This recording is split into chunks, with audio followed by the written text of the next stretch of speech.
Hello, hello, boys and girls, ladies and gentlemen, all you cute cats and kittens. Welcome back to another video of Ski Town Living. I am Noah Townsend with the group Real Estate, and today we're going to be going over investing in Steamboat Springs, Colorado, but more specifically, what the heck is going on with these red, yellow, green zones and short-term renting? What does all this mean? None of it makes sense. Today, hopefully I can answer a few of those questions, and I'm going to elaborate on what each of these zones means for you and your property or your potential investment in a property within these zones. So without further ado, let's get into the video, ladies and gentlemen. Before we dive into this, I do want to cover two important abbreviations that I'll probably be spewing out here and there while covering this topic. The first one is VHR. This stands for Vacation Home Rental, along with STR, which stands for Short-Term Rental. Now that we have those covered, we can dive into what all this has to do with properties here in Steamboat Springs. So first things first, we want to hop on to the City of Steamboat Springs website and look at rules and regulations. So for this, let's start off by identifying these zones. So there's zone A, B, and C. Zone A really can be referred to as the green zone. Zone B is going to be the yellow zone. And then zone C is going to be the red zone. These zones, they're color coded down below right here for you guys. So zone A, no cap, son. We ain't got nothing. You can do what you want. Zone B, oh, we got caps, okay? Zone C, prohibited. Get out of here. You can't do anything. We hate you, okay? You can't do what you want with your property. That just is what it is, okay? There are a few operational rules that you do need to abide by that I believe are pretty serious, and people will complain if you don't abide by these. So definitely, as we're running through these, I'll do some quick maths for you and let you know really what this is. The first one is that the license has to be visible inside a licensed premise. That's nothing crazy right there. Number two is that number of occupants for an STR cannot exceed 1 per 150 square feet, be no less than 2, and no more than 16 occupants. However, if you have 16 occupants, that's basically, let's just say you do 16 times 150, that's a 24 square foot home. Yes, that's gonna be a lot of people in a small house. But if you have a house in the green zone that, let's say, is 10,000 square feet, which isn't that rare, you can only have 16 people within that house. So now those numbers kind of don't make that much sense, but anyway, you're gonna see more and more with this that it's pretty wild how all this stuff came to be. Getting into the next one is that if you are going to have anything going on outside of a premise, which, whether that's a party or whatever, for someone coming, it can't exceed double the amount of occupants in the house. So when you are only allowed to have a max of 16 people inside a house, you cannot exceed 32 people outside of a house for a party. That right there, it's kind of reasonable, maybe not, I don't really know. Big family, big gathering, I don't really know. But 32 people is a lot of people. That would definitely give me a little bit of social anxiety myself. Not sure about you guys, but that just is what it is. Getting into parking on the outside of a house, you cannot exceed 6 vehicles outside of a house for a STR. And so, 6 vehicles, 4 people are fitting in there. That could fit 24 people. But now going back to only allowing 16 people max at a residence, I don't know, numbers don't really add up to me, but that just is what it is. And of course, if you're going to be parking in the winter, you do need to abide by county and city plowing regulations. And so no parking off street or outside of the driveway as they're going to be plowing. They will plow your car in. That's a real thing. I don't really know. I mean, I doubt that they would tow you, but they will plow you in.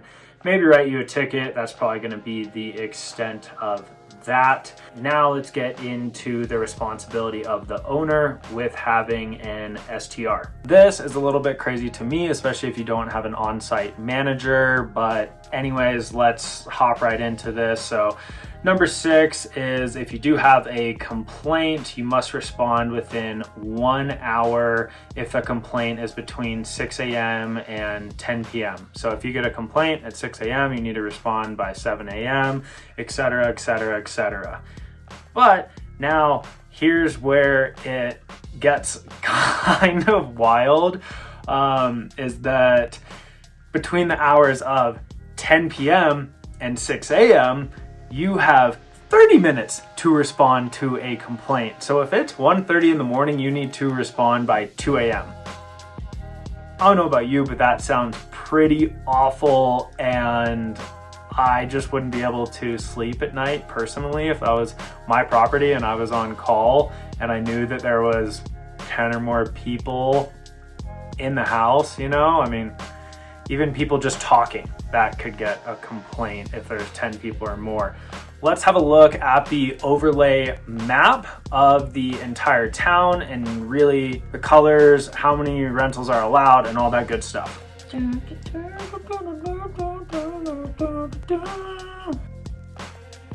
Now looking at the overlay map that the city gives us that is super, super easy to follow and read. Let's get my magnifying glasses on so that we can even see what is going on here. Can you guys read any of those streets if you're not familiar with Steamboat? Yeah, me either, but don't worry about it. It's fine. Okay, so kind of to start things off with the big overlay map here. I'm gonna zoom out a little bit for you guys, but this is, hold on. All right, so here we are. Here's the map. So here's the rental overlay zone for the city. You guys can see here we're dealing with green, yellow, red zones. And the big green zone over here by B2, if you guys can read that, this is mountain area over here.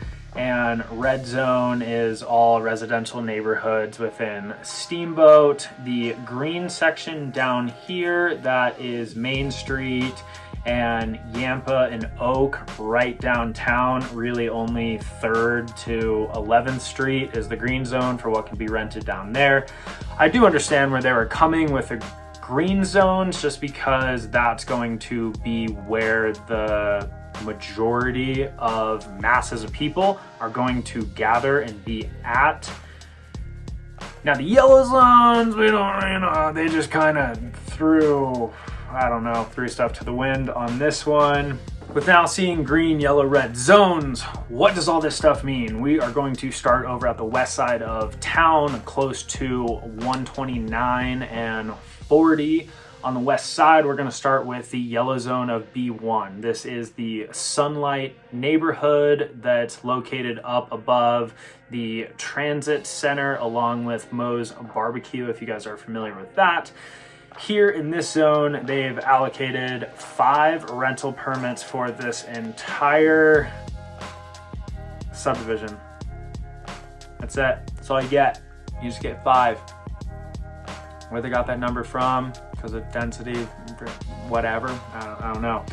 But you're only allowed 5 there. So there's that.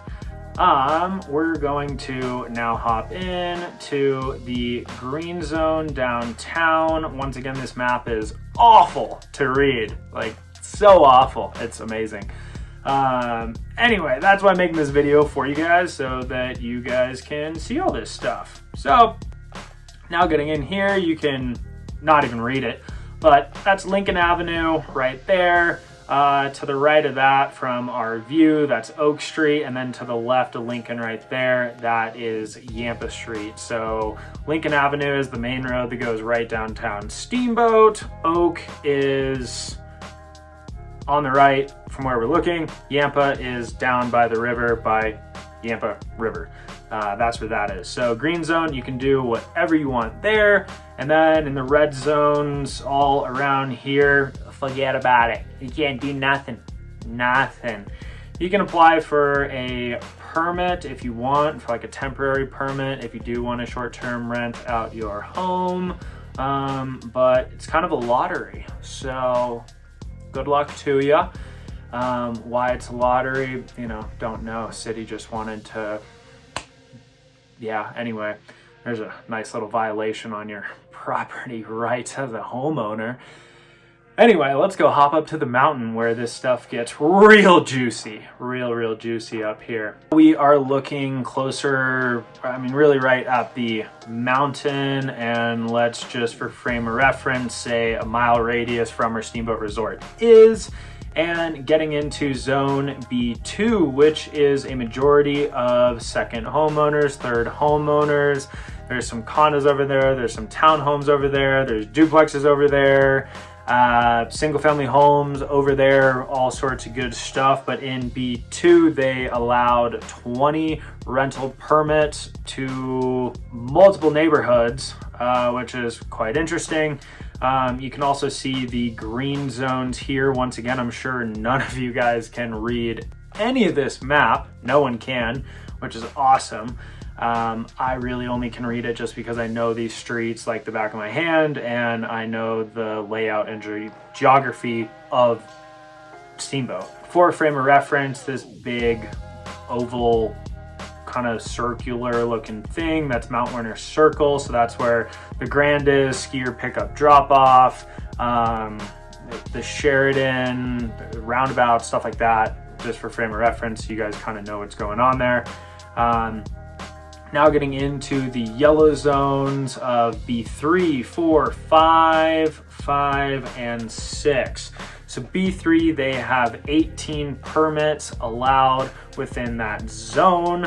B4 is only 17. For B5 zones, both of those, it's going to be 12 permits allowed, and then B6, they allowed 10 permits only. So this one right here is quite interesting because in a lot of these complexes that have HOAs, let's also keep in mind that an HOA is an internal body of government within itself monitoring properties.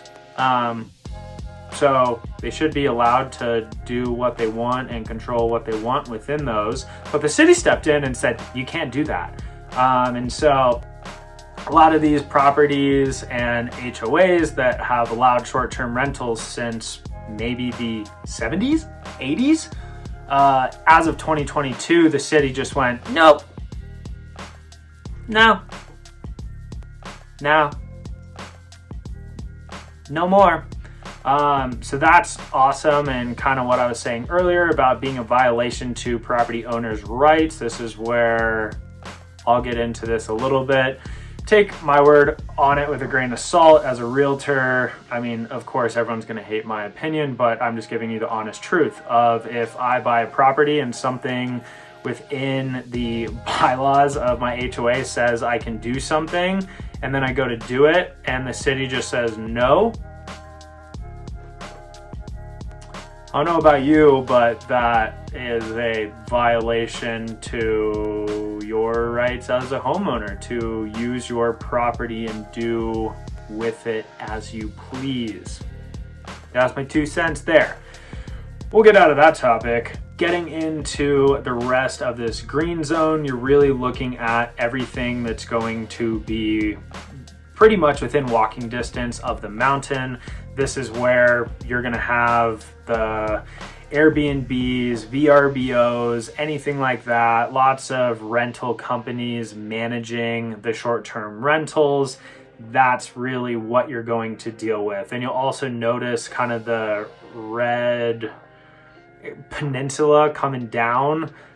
So that's really the base area, and then a lot of the green that's towards the red, all that green right there is going to be the majority of ski in, ski out properties. That right there makes sense. Some of this other stuff doesn't make sense, but that just is what it is. Now getting into data and reports. Being a realtor, I really want to see numbers and data. So I will hop into the summary report, the list of active STR licenses. You know, if you guys want to hop in there and dive in, feel free. I won't. Complaint data, there's none of that, and trends, there's none of that either.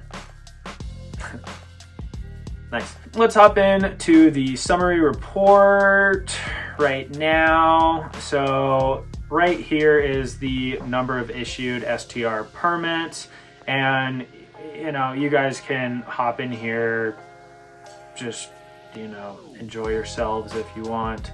What's happening with the pie charts, and you know, green is where you can do whatever, yellow is limited, red is just like no. But they did give some permits to